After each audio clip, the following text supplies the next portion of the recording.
سلام دوستان، به کانال ما خیلی خوش اومدین. امروز بررسی دوربین های AHD رو داریم که در دو مدل بولت و دام.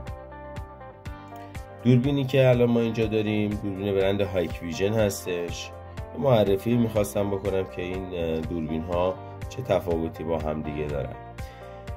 دوربین هایی که به این صورت هستش دوربین های بولت بهشون میگن که برای مناسب برای فضاهای بیرون یا نصب روی دیوار هستش که یک زاویه بسیار خوبی رو بتونه به شما بده. این دوربین ها به صورت کلی از هارد کیس های مختلفی میتونن استفاده کنن. تو این مدل هایکویژن از این هارد کیس بزرگ استفاده کرده که همونجور که تو تصویر میبینید داره. مشخصات ظاهری خاصی نیست، یک فقط حالت چیز داره برای آب بارون که با شل کردن این پیچ شما میتونید این قاپ رو جلو بیارید و یه حالت سایبان و چیزی داشته باشه برای نور آفتاب و یا آب بارون. روی ظاهر دوربین هم چیز خاصی نیست. لنزش هست که با حالا فوکوس های مختلف، مدل های مختلف و زوایای دیدهای مختلفی وجود دارن و یک سنسور آیاری که داره که برای تشخیص نور روز و شب هستش. داخل اون از LED های مانون قرمز استفاده شده که برای دید در شب هستش. این برند یکی از معروفترین و بهترین برندهای دوربین هستش که در ایران هست. یکی از اونها هست، برند چینی هست ولی کیفیت مناسبی داره، مدل های مختلفی داره، هارد کیس های مختلفی داره. این دوربین AHD هستش، همونطور که میبینید با فیش کابل BNC متصل میشه. منبع تغذیه این دوربین ها 12 ولت هستش، 12 ولت DC و بهترین ولتاژش 12 ولت 2 آمپری هستش.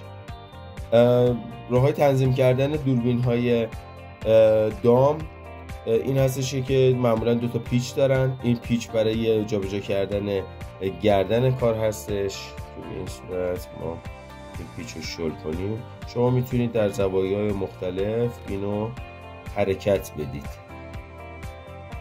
و با صفر کردن این پیچ کاملا این ثابت میشه. بدنه این مدل از دوربینی که الان ما داریم این قسمتش فلزی هستش که الان معمولا پلاستیکی هست و جنس‌های مختلفی هست. از این قسمتش شما میتونید این دوربین رو وصل کنید به دیوار با 3 تا پیچ و به راحتی گردن کار رو با شل کردن این پیچ جابجا کنید و در زوایایی که مناسب هستش و تصویرتون رو دارید به راحتی سفتش کنید. این رینگ باعث میشه که دیگه این تکون نخوره.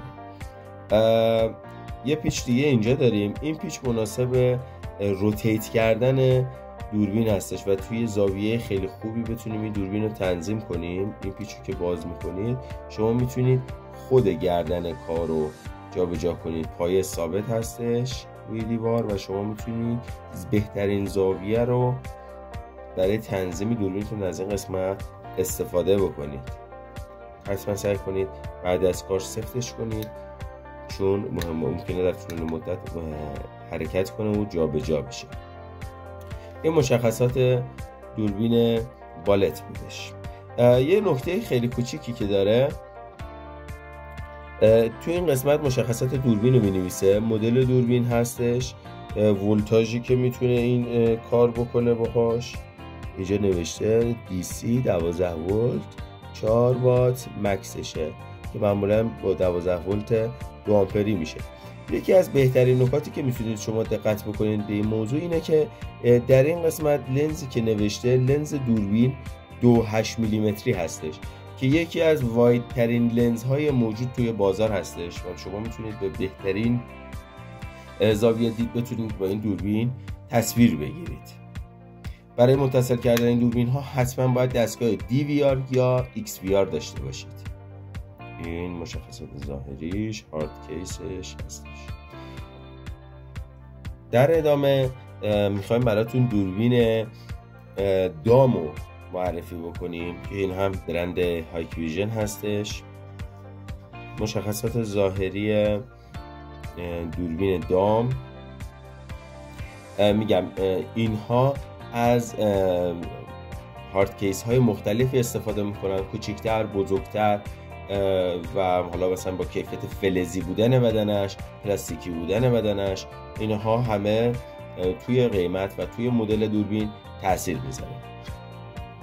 مشخصات دوربین دام این هستش که شما میتونید بهترین زاویه این دوربین رو به صورتی که در سقف یا به صورت عمودی اینو وصل میکنید داشته باشید و اینی که این دوربین ها به راحتی میتونن روی سطوح، روی سقف ها متصل بشن و شما یکی از بهترین زوایای دیدی که میتونید داشته باشید رو روی این دوربین ها میتونید دریافت کنید. برای نصب کردنش باید بازش کنید، این پایه رو میتونید به راحتی از تو در بیارید، پیچش کنید به سقف کازه، به سقف‌های مختلف میتونید پیچش بکنید. فقط باید در نظر بگیرید که یه قسمتی برای این فیش ها باشه، حالا یا آداپتوره یا با میکرو سویچ 12 ولتی میتونید بهش برق برسونید. اینو پیچ میکنید به راحتی و این قسمت دوربین رو کابلش رو ابتدا از اونجا رد میکنید. حالا متصل که کردید به فیش BNC و منبع تغذیه‌تون، خیلی راحت اینو رد میکنید. دقت بکنید که این IR وقتی وصلش میکنید به سمت بالا نباید باشه. معمولا روی دوربین ها هم این کلمه آب نوشته شده. سعی کنید به یه حالت موقتی در نظر بگیرید. یه فشار خیلی کوچیک اینجا میره و شما میتونید اینو تنظیم کنید، روتیت یا حالا بالا پایین بودن یا زوایایی که دوست دارید نسبت به اون کارتون تنظیمش کنید. خیلی نصبشون بسیار ساده هستش، معمولا 3 تا پیچ میخوان، نصبش میکنید. حالا اگر قسمتی که داکت زدید توی داکتتون جا بود برای سیم، از این روزنه‌ای که داخل تصویر میبینید توی دوربین های دیگه هم هستش، میتونید این کابلتون رو خیلی آروم با یک مقدار خلاصی در این قسمت که این سیم بتونه برای زاویه دادن به دوربین بهتون کمک کنه اینجا قرار میدید. چون طول کابل بسیار بلنده، شما میتونید یه مقداری حالت بکاپ داخل اینجا باشه، زمانی که دوربین رو تکون میدید بتونه این خلاص باشه که باعث قطعی یا بریدن از کابل نشه. اینو میذارید داخلش، بعد پیچش میکنید. حالا ادامه این کابل رو هر جایی، هر قسمتی که بود میتونید قرار بدید. امیدوارم که اطلاعاتی که ما داشتیم براتون کاربردی بوده باشه و حتما ما رو سابسکرایب کنید و زنگوله رو فعال کنید که در جدیدترین ویدیوهایی که ما براتون میگیریم بتونید با خبر شید. خیلی ممنونم.